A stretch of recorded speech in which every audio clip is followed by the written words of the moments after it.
sathini ithongo elibomvu nethongo elimhlophe. Yes. I think indlela abantu abazama ukuzohlulela ngayo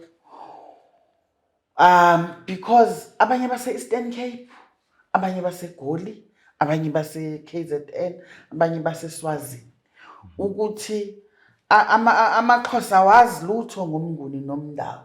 Okay. So mawuzoqala kubo uthi hawe nogula umnguni ufuna kunyanga umnguni uzoba lost akazi ukuthi ukhuluma ngani. Kodwa mawuthi ithongo elibomvu sisho laba abagcoba ibomvu, abaqaba imbole ebomvu. Wow.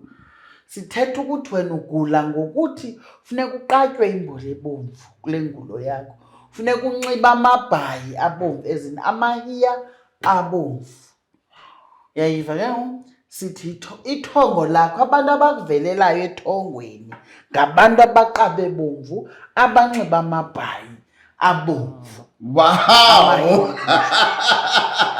Ithongo elimhlophe is mostly Xhosa ngoba umXhosa ogulayo uqaba imbole emhlophe.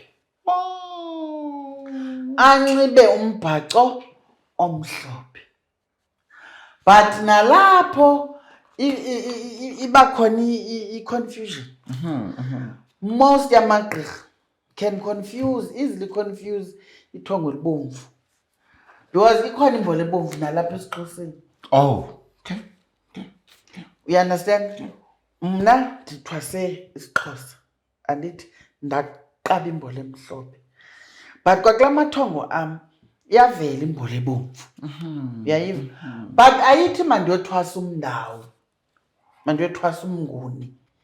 Ithi umzekelo ndigula ngomqolomba ngoba once sikusemqolombeni umgede caves ugula ngabathwa kuqatywa imbole ebomvu phaya. Yayiva?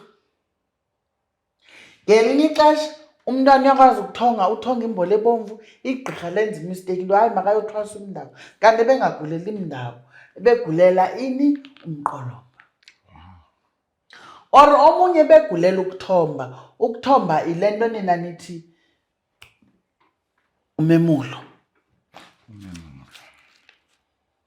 Thina siyathomba no ndiyaxoka ingomemulo umhlonyana.